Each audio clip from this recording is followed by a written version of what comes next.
บ้านดากตะออกน้อยเฮือนก็เฮือนมีแต่หลังใหญ่ใหญ่แล้วก็สูงเนาะบ้านดากตะออกน้อยนี่ประมาณจักครอบครัวพอได้แล้วเอา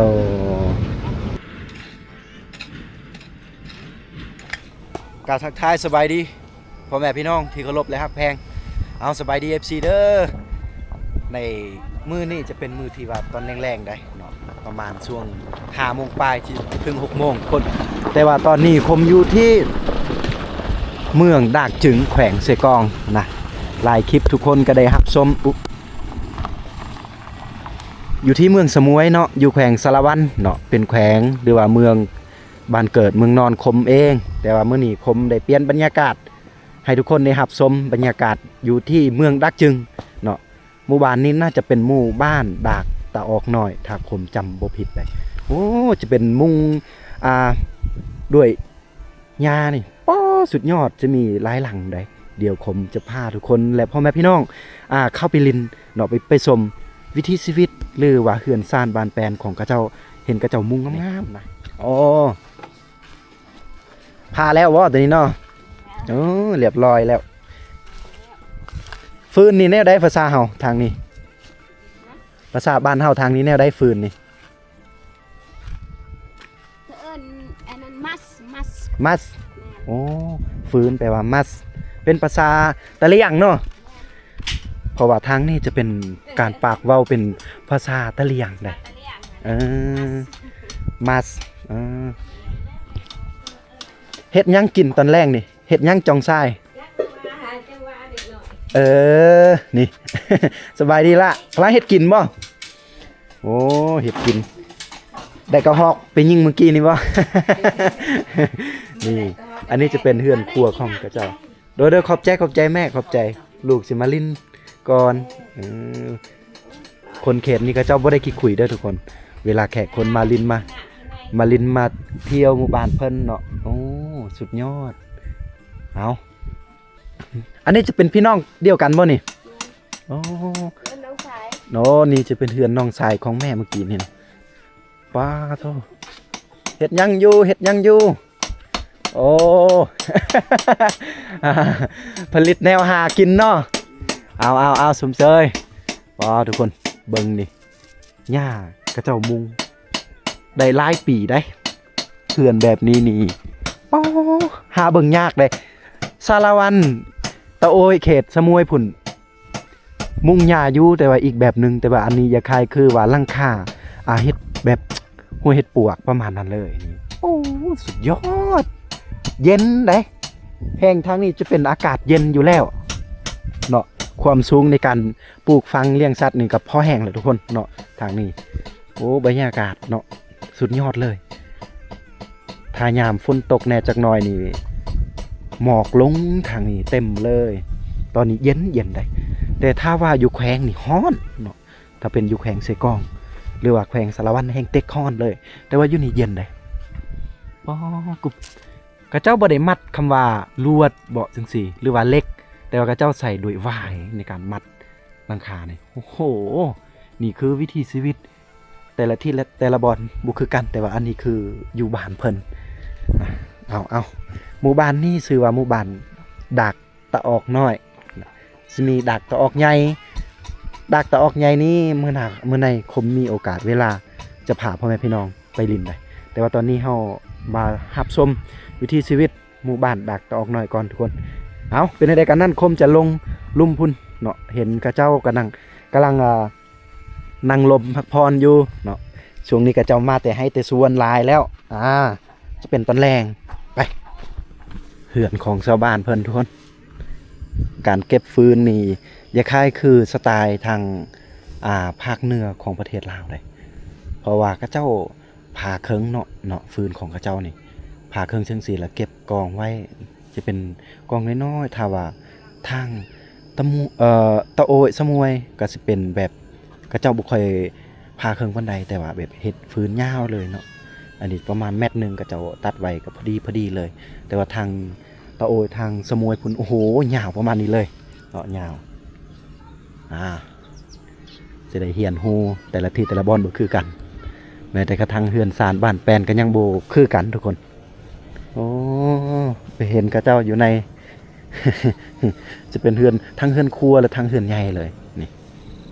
ฟืนของกระเจ้ากำลังพาเมื่อกี้จะบ่เห็นแล้วเจ้าของเพิ่นนี่หลังคานี่จังแมนสุดยอดเนาะตัวนั้นมีการเปลี่ยนแปลงหน่อยนึงแล้วทุกคนก็คือสังกะสีแล้วนี่แต่ว่าตัวนี้ยังแบบดั้งเดิมอยู่ได้ฟืนนี่กระเจ้าเก็บเต็มอยู่ต่อหน้าเฮือนโอ้โหงามหูงามตาอยู่เลยก็มี FC ของคมเผากระโดตะกี้แต่ปีกายเพิ่นแหละเพิ่นคอมเมนต์ว่าให้มาอีกบานดากจะออกน้อยแน่ให้อยากเห็นอีกเขื่อนแบบนี้กาฮากามาตอนนี้เลยเด้อนะทุกคนบางคนก็น่าจะจำชื่อบางคนก็น่าจะเลิกติดตามแล้วเพราะว่าดนแล้วบ่ได้ไป เอาบ่เป็นยังเนาะโอ้ยรถเที่ยวหลายเด้เพราะว่าหมู่บ้านเพิ่นก็ติดกับทางดำเลยทางใหญ่ทางหลวงทางนี้สามารถไปหาเวียดนามก็บ่ไกลแล้วแต่นี่ไปหาเวียดนามได้ชาวบ้านกับเจ้าหลายคนที่มีพาสปอร์ตหรือว่าหนังสือผ่านแดนยังก็สามารถไปเวียดหลายคนกับเจ้าฮู้ภาษาเวียดนามหลายอันนี้จะเป็นเขื่อยังเฮาก็บ่ฮู้เนาะเขื่อยางๆก็เจ้าน่าจะเอาไว้มัดอันใดอันหนึงนี่แหละหรือว่ามันเป็นยาสมุนไพรบ่เฮาก็บ่ฮู้เนาะก็เจ้าเฮ็ดเบิ่งยาวเลยเก็บอย่าคล้ายคือวายแต่บ่แม่นทุกคนอยู่บ้านเฮาบ่เห็นเด้บ้านคมเขากระโดเขื่อนที่งามแพงหาเบิ่งได้ยากแล้วนะเขื่อนแบบนี้โอ้สูงได้เพิ่นเฮ็ดได้สุดยอดโอ้บ่มีตากล้องเนาะถ้ามีตากล้องสิให้เพิ่นถ่ายรูปแน่สิไปยืนกันสุดยอดเอาไว้เป็นที่ระลึกเนาะความทรงจำที่ว่าเฮาได้มาในหมู่บ้านเพิ่นได้เห็นโอ้โหโอ้ยงามเด้ถ้าเฮาเห็นเฮือนแบบนี้อยู่แขวงเสกองอยู่เมืองกะลึมบ่หรือว่าเมืองดักจึงบ่ก็จะเป็นส้นเผ่าตะเลียงสวนลายเลยแล้วก็ส้นเผ่ากระตูสวนลายก็เจ้าบ่ค่อยช่วยเฮ็ดในแบบนี้น่าจะมีการเปลี่ยนแปลงบางค่าก็เจ้าบ่ได้มุ่งหญ้าแล้วแต่ว่าส่วนลายชนเผ่าหรือว่าพี่น้องตะเลียงนี่ยังถือรักษาเอาไว้เป็นที่ระลึกความทรงจำหรือว่าอนุรักษ์ไว้นะหลังคาแบบนี้เมื่อก่อนนี่ก็น่าจะช่วงประมาณ30หรือ40ปีก่อนนี่พระออมแอมก็เจ้าออมแอมด้วยไม้ไผ่สารเป็นกระแตะแล้วก็ออมแอมแต่ว่าตอนนี้จะเป็นไม้แปลนเพราะว่าเนื่องจากว่าน่าจะหายากเนาะไม้ไผ่นะทุกคนหายากก็เลยมีไม้แปลนมันจึงง่ายแน่แต่ว่าหญ้านี่เพิ่นยังโอเคอยู่ทางบ้านเพิ่นแซวอยู่เด็กน้อยเนาะกำลังม่วน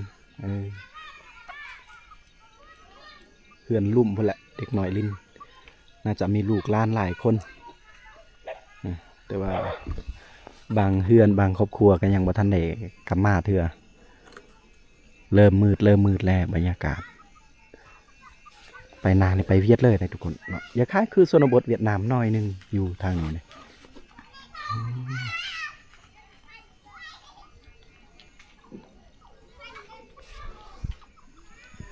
ตัวนี้ก็น่าจะ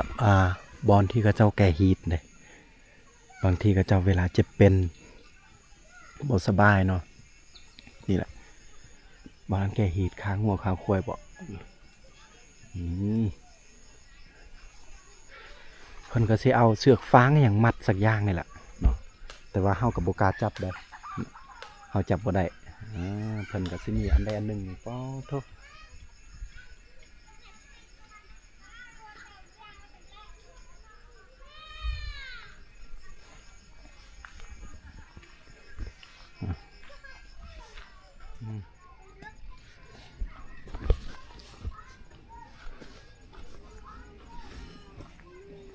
โอ้เห็นแม่เฒ่าเสียหญ้าอยู่ โอ้เสียหญ้าพร้อมเอาล้านพร้อมวิธีชีวิตจะเป็นยามตอนแรงเด้จ้าหญ้า นี่ล้านบ่ เอาไสพ่อแม่เพิ่นไปไสแล้วบ่เห็น ไม่ไปนอน เออ หัวเมื่อ เขาไปหน้าบ่ เออ เจ้ายังบ่ทันมาเพราะว่าตอนนี้ก็เริ่มมืดเริ่มครึ้มแล้วทุกคน แต่ว่าพ่อแม่เด็กกับเจ้ายังบ่ทันได้มา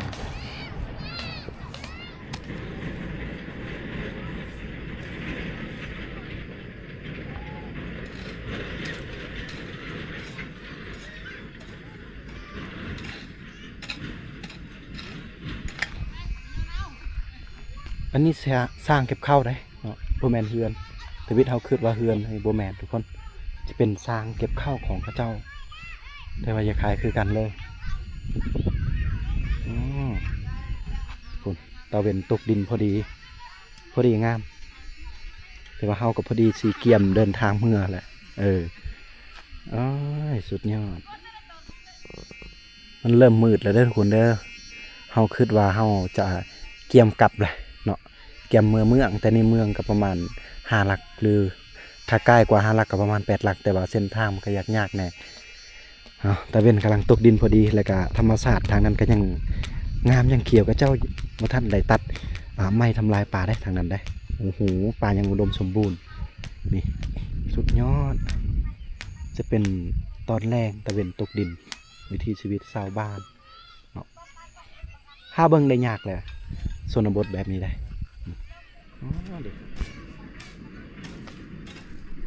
เฮือนเพิ่นนี่เหมือนกับว่ากระเจ้าวาดภาพได้กระเจ้าวาดกระเจ้าแต้มนี่ เหมือนกับว่าอย่าคล้ายคือผมว่าแต่ตอนต้นแหละอย่าคล้ายคืออันน่ะหัวเห็ดปวกเฮือนนี่ผมดีเลยส่วนใหญ่แล้วเฮือนเพิ่นก็แบบนี้แหละ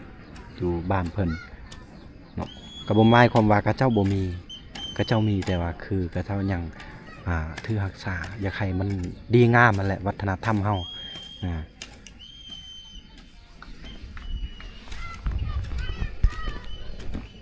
เดินเฮือนแม่หอดพุ่นเลยบ่หรือว่าหอดนี่บ่ บ่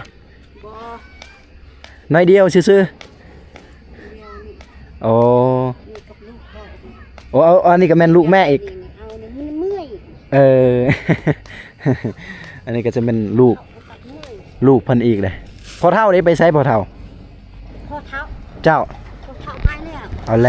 เสียแล้วอ๋อโอ้นายสร้างเองเลยเนาะโอ้จะเป็นต้องเสียเงินแล้วนี่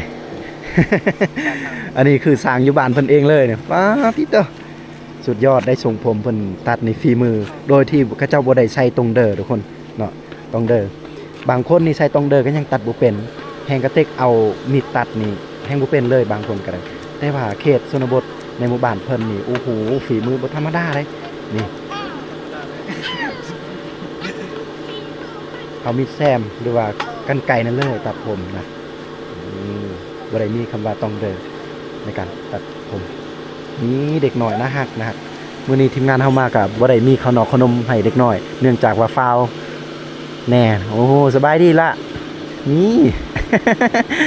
เด็กหน่อยขนาดอยู่น้ำกันหลายคนก็ยังย่านได้บ่ตีดอกเขตชนบทกับเจ้าทุกคน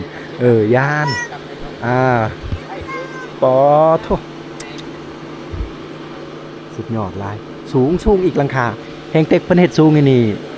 คำว่าฮ้อนนี่บ่มีเลยเด้มีแต่ว่าเย็นสมข้างในน้อยนึงปุ๊บนี่น่าจะหลายปีเติบได้เขาเจ้าใส่เดี๋ยวสิถามน้องๆเพิ่นโอ้ ตะแพงเลย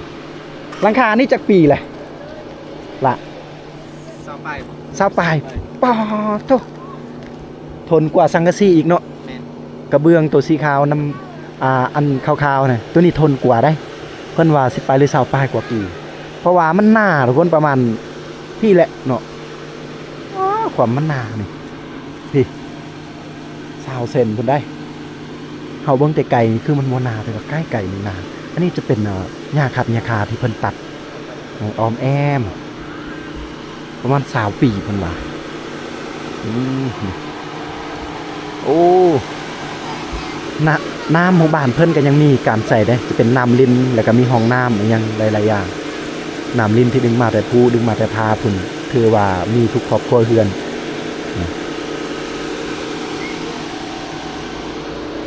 ก็สิประมาณนี้ได้ทุกคนเลยโดนนานๆเทื่อนึงเฮาได้มาบ้านเพิ่นนะเอาเฮาสิเลาะลงไปทางลุ่มเลยหมู่บ้านเฮาแม่นบ้านดักตะออกน้อยเนาะโอ้ดักตะออกใหญ่ต้องไปอีกแม่นบ่เจ้าคำว่าดักนี่แปลว่าในใดล่ะดักนี่ความหมายแนวใดดักความหมายว่าน้ำเนาะโอ้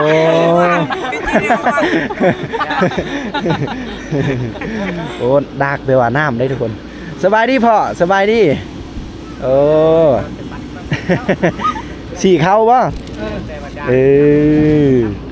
นี่พอเพิ่นสีเขาเนาะมีหงสีก็น่าจะของพี่น้องเพิ่นเมื่อวานเพิ่นก็มีหงสีแล้วบ่ได้ตำเขาคือสมัยตะกี้ได้บังไรหูน้ำมารถห่วงนี่แหละเพราะว่าเส้นทางกับเจ้ากำลังปรับปรุงใหม่ทุกคนที่ปุ่นนี่บ่เทิงเลยเนาะก็ดีแต่ว่าทางบ้านเพิ่นนี่อากาศหนาวแล้วก็บางมื้อก็ตกเบิ่งนี่พื้นดินยังชุ่มไปเลยเนาะบ้านเฮาประมาณจักครอบครัวพอบ้านดากตะออกน้อยนี่ประมาณจักครอบครัวพอได้แล้วคนโอ้เข้าไปไหนอีกได้บ่ประมาณ100ได้โอ้ประมาณ100ครอบครัวเนาะจะเป็นภาษายังภาษาตะเลียงหมดเลยบ่อ๋อกินข้าวนี่ภาษาบ้านเฮานี่จ้องซ้ายเนาะโอ้เจ้าเอาขอบใจหลายๆเด้อบ่เด้อเอาไปสีข้าวรถเพราะว่าเนื่องจากว่าพ่อเพิ่นมีเวียกแล้วครับก็คือไปสีข้าวเนาะเอาขอบใจพ่อเพิ่นหลายเนาะยังมายืนลมน้ำเฮาอีกเพิ่นก็มีเวียกตัวหน้าบ้านเพิ่นมีปลูกมะพร้าวสุดยอดเนื้อมันใหญ่มากก็จะเป็นแบบธรรมชาติเนาะนี่หลังคาแต่ว่าตัวนี้จะใส่ส่วนลายก็เจ้าใส่เป็นสังกะสีได้แต่ว่าทางสมุยพุ่นส่วนลายนี่สังกะสีนี่แทบจะบ่เห็นแต่ส่วนลายจะเป็นกระเบื้องสีขาวนอกจากทางบ้านเฮานี่กระเบื้องสีขาวแล้วก็น่าจะน้อยที่เห็นสังกะสีประมาณนั้น2แต่ว่าทางนี้นี่นอกจากสังกะสีกับเจ้าสีใสจะเป็นนี่ไม้แบบนี้แหละมุงเนาะก็คือหญ้าคัดบ่หญ้าคัดหรือว่าใบตองข้อบ่เฮาก็ยังบ่ฮู้เนาะแต่ว่าตามเบิ่งนี่ก็จะเป็นหญ้าคัดหญ้าข้าวก็จะมีฝากทางเลยได้เนาะทางนั้นก็จะแม่นอีกได้โพนก็จะแม่นหมู่บ้านของเขาเจ้าหมดแล้วก็ยังมีอีกเข้าไปในอีกหมู่บ้านของข้าเจ้าทุกคนนะหมู่บ้านดากตะออกน้อยเฮือนก็เฮือนมีแต่หลังใหญ่ๆแล้วก็สูงเนาะยาวก็น่าจะโดนเติบได้หลายปีเติบคือน้องเพิ่นเว้าได้ประมาณ20กว่าปีได้หลังคานี่เฮือนก็คือกันแหละเบิ่งจากกระเจ้าตัดกระเจ้าเจาะไม้ช่วงสมัยตะกี้ก็น่าจะบ่มีคำว่าเฟอร์นิเจอร์อย่างใดก็เจ้าน่าจะใส่ขวานใส่ผาอย่างสักอย่างตัดแล้วก็ปูเลยจะเป็นบ่อนนั่งริมส่วนลายก็เจ้าตะกี้นี่บ่มีหงสีเนาะก็เจ้าสิตัดก็เจ้าสิเฮ็ดคกแล้วก็ตำเข้าอยู่เทิงเลยก็เจ้าจึงเฮ็ดกวางแบบใหญ่ทนทานเลยเห็นบ่เฮือนดั้งเดิมเลยนี่ก็จะเจาะแล้วก็เสียบไม้ไปคนอันนี้คือแบบเฮือนดั้งเดิมชนเผ่าตะเลียงนี่ก็เจ้าเจาะหูเพื่อจะเสียบใหม่ก็เนื่องจากว่าน่าจะผิดพลาดอันใดอันหนึ่งก็เลยบ่ได้เนาะบ่ถึงตัวนี้ก็เลยเอาตัวนี้มาแทนแต่ว่าตอนนี้มันพัฒนาหมดแล้วแต่ว่าดีเลยบ้านเพิ่นนี่ก็ยังอนุรักษ์ไว้ให้เห็นทุกคนอนุรักษ์ไว้เพื่อรุ่นลูกรุ่นหลานเพิ่นแหละรุ่นเลนรุ่นรอนก็ยังได้เห็นยังสามารถหวนคืนได้ว่าอันนี้จะเป็นเฮือนระยะยอพ่อแม่เฮือนปูเฮือนย่าเฮือนสมัยตะกี้ดั้งเดิมเพิ่นก็มีไม้เก็บเพื่อจะสร้างบ้านอีกโอ้ยผมอยากได้ให้หมู่บ้านเพิ่นเฮ็ดแบบนี้คือเก่าได้เนาะใจลึกๆก็ได้อยากได้เวลาสร้างเฮือนสร้างบ้านนะก็อยากได้แบบอนุรักษ์ไว้รักษาวัฒนธรรมไว้นะบ่ให้มันเสียเนาะให้มันงามคือเก่า ต่อหน้าเพิ่นก็สิอันนี้จะเป็นดินดำเพิ่นเอาไว้เฮ็ดเฮือนเฮ็ดซานอันใดอันหนึงนี่แหละทางนี้กำลังก่อกำลังปรับปรุงใหม่คือเว้าแหละใส่เป็นสังกะสีส่วนหลายแต่ถ้าทางบ้านคมพุ่นก็เจ้าสิใส่เป็นกระเบื้องอันนี้เจ้าของก็เจ้าน่าจะยังบ่ทันได้มาเนาะมาแต่ให้มาแต่สวนนี่ทางบ้านเพิ่นนี่ก็กำลังสิไปใส่บ่เด้สบายดีสบายดีโอ้โหภาษาทางบ้านเฮาว่าสบายดีแนวใด โอ้สิไปไสนี่สิไปสวนบ่โอ้ไปเมืองโอ้ไปเวียกไปงานเนาะอีหยังนี่น้ำมันบ่เย้า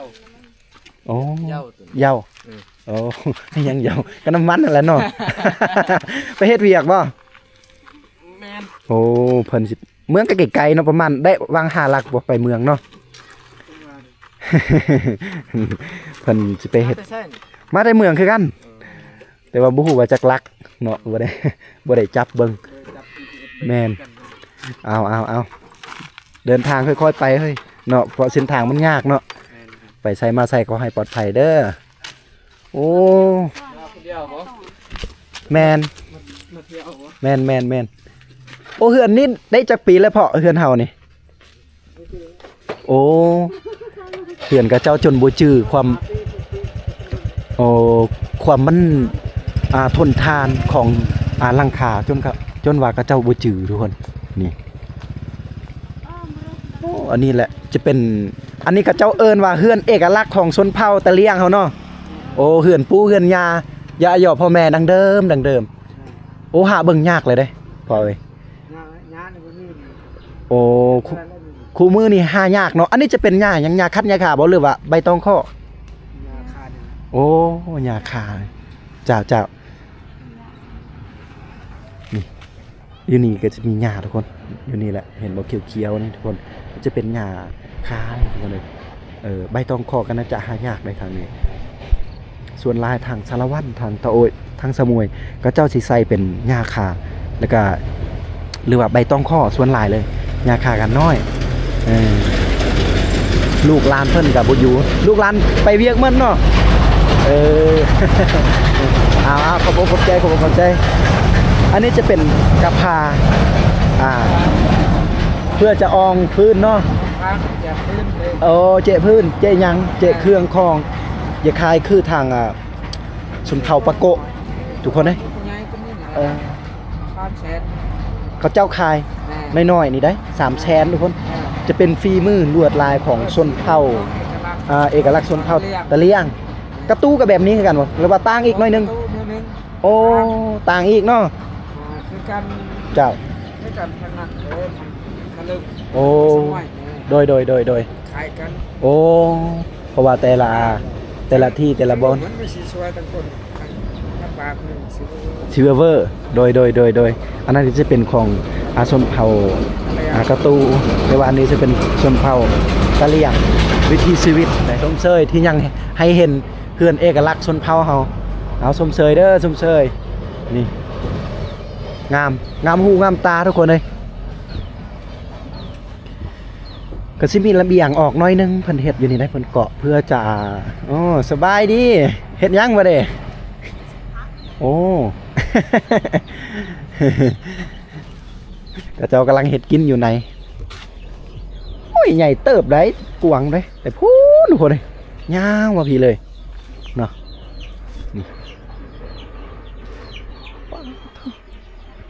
ถือว่าเขื่อนใหญ่ลังใหญ่กว่าหมู่กับแม่นเขื่อนเพิ่นนี่แหละ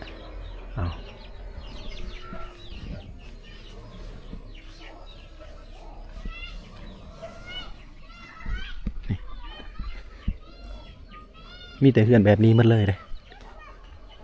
โอ้นกกระจาบเพิ่นเฮ็ดหังและอยู่ทางพุ่น สุดยอด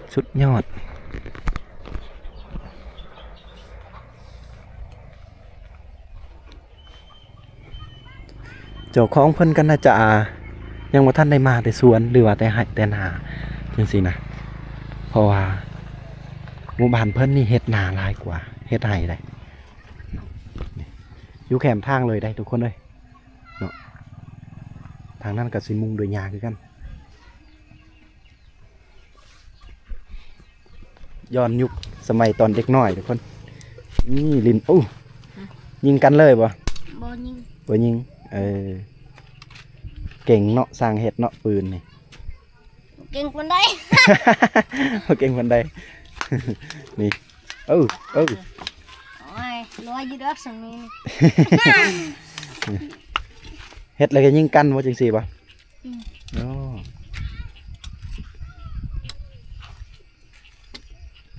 จะเป็นมีหมากเขียวๆน้อยๆอันหนึงแล้วก็เจ้าเฮ็ดแล้วก็ยิงตัดนี่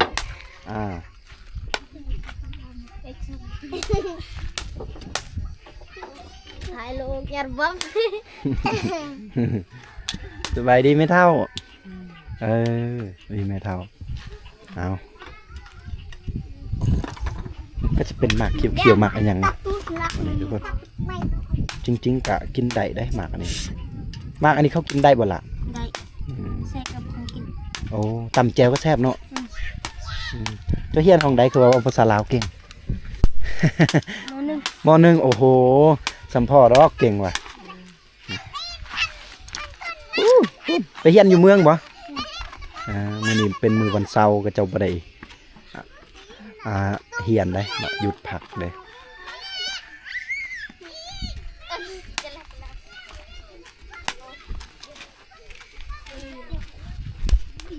โอ้ยิงกันเลยแต๊ดเกิดมาเด็กน้อยเนาะเฮ็ดปืนแล้วก็ยิงกันแต๊ดใส่หลังมอนิดหน่อยนี่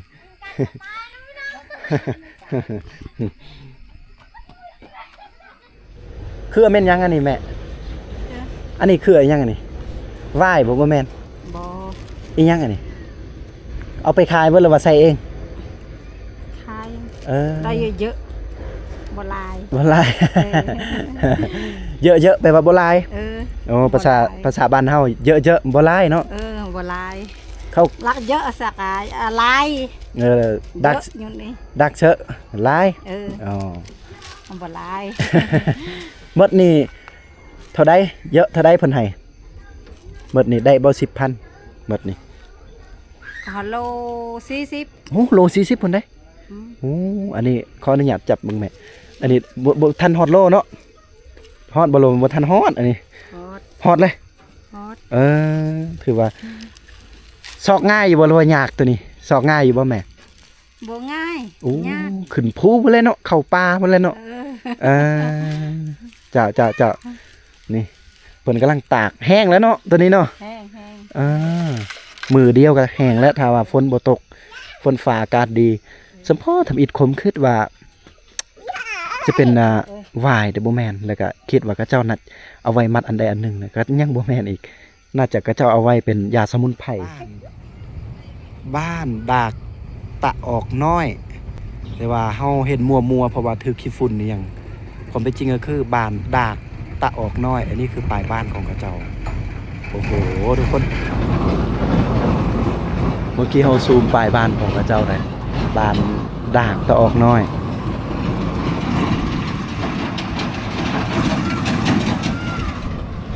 เอาคนเลยสำหรับคลิปนี้ก็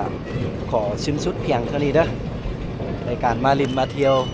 มาเยี่ยมยามมาสัมผัสบรรยากาศใหม่ๆเนาะหรือว่าอิทธิเทนใหม่ๆนะ เข้ามาอยู่ที่หมู่บ้านดากตะออกน้อยเมือง